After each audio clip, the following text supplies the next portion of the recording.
was only two things that could happen. That we could either spend the rest, go to prison or the cemetery. And knowing that people like Twyman Myers and Robert Webb and Sam Napier, Fred Bennett, and Fred Hampton had made the ultimate sacrifices, that meant that we could either back up and give up and let them win, or we could struggle against it. On one end, we had the Huey people who were out to do us in, and on the other side, we had the government who was out to kill us. So we were in between the rock and the hard place.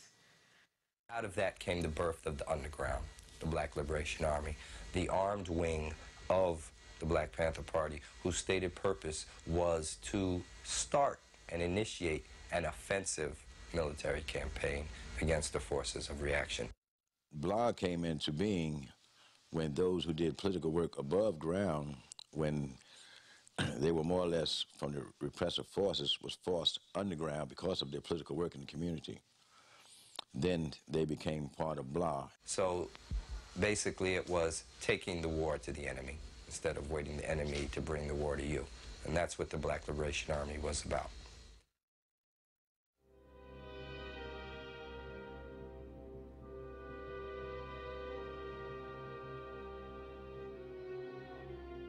The public at large has a hard time understanding how often innocent people are wrongly convicted.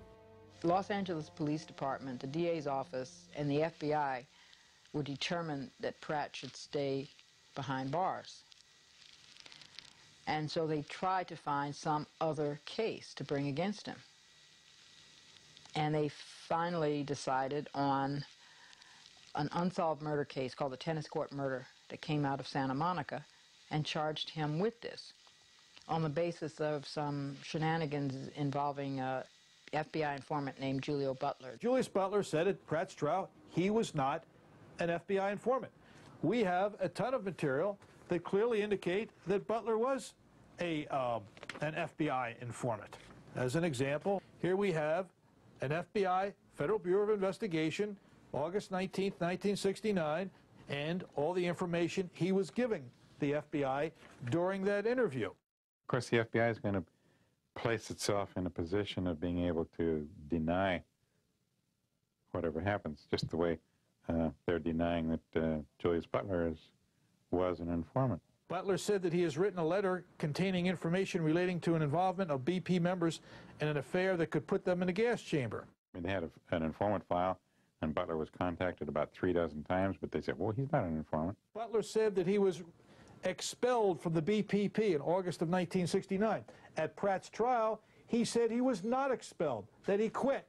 Now, according to FBI's own records, their own telephone tap, they later realized that Geronimo Pratt was in Oakland at the time of the tennis court murder. The ballistics person came in and testified that the bullet taken from the victim did not match ballistically the barrel of the gun.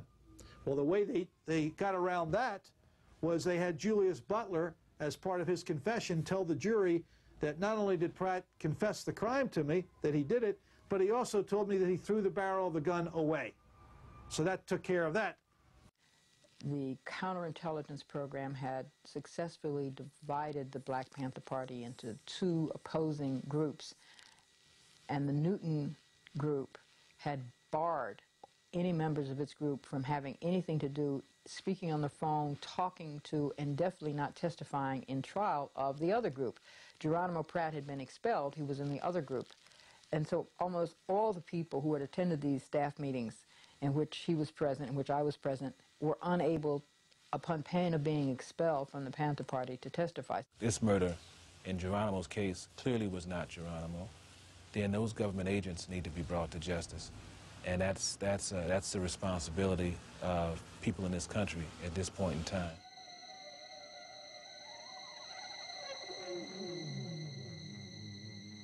The FBI is considered an attempt to try to smash the Black Panther Party. They stopped actually attacking us. Didn't mean they didn't have no covert crap going on. Infiltration of cocaine into the Black Panther Party, its leadership, Huey P. Newton being the main target. And every once in a while I says, "Huey, why are you snorting this cocaine? This ain't the thing." Now, I don't say this because I'm trying to destroy Huey's character. What I'm trying to tell people is you have to learn to know the whole truth.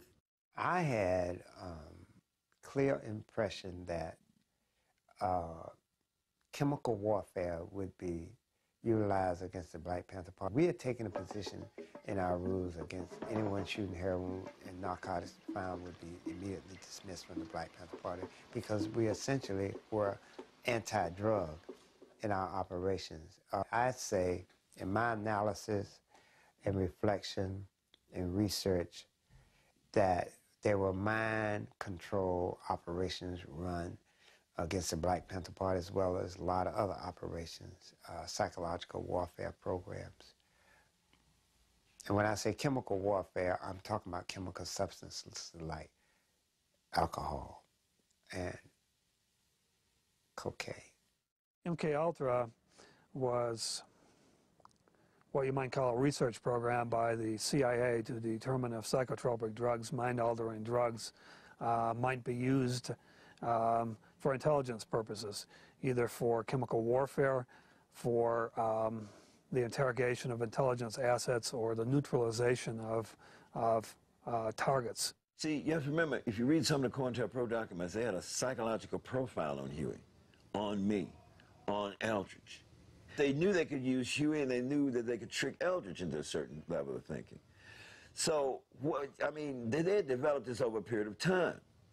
Now, here we got a situation where you got some party members that talk to me that they believe Huey got duped in to, on a small scale level, methodologically destroying the party. And the party basically went from a people's organization to Huey's private army. That's basically what happened. It was agreed that I would run for mayor of Oakland, and then Huey insisted that Elaine Brown had to run for city councilwoman at large. We lose the goddamn campaign. And then I found out late May 1974, that Huey was trying to take over the drug trade in Oakland, California.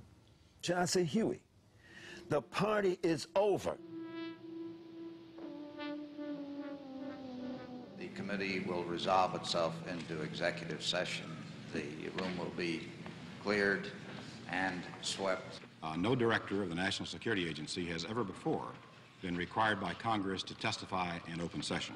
There is a great deal about the best intelligence service in the world that we would be proud to tell, to bring into perspective what we have had to say recently about the missteps or misdeeds of the past.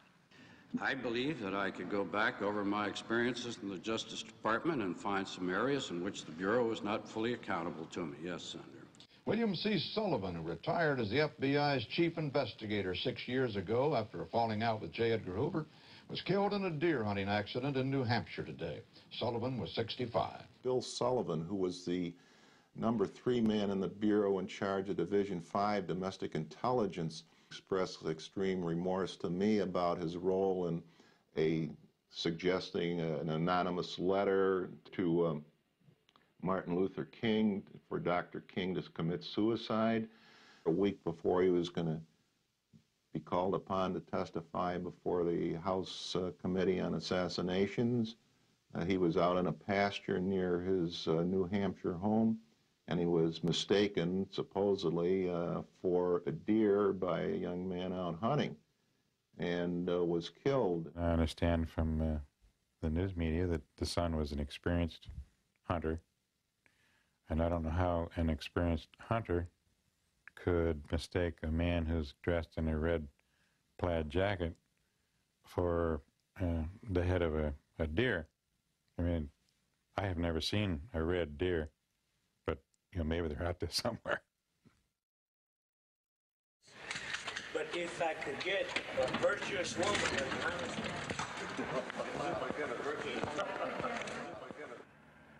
who's the boss?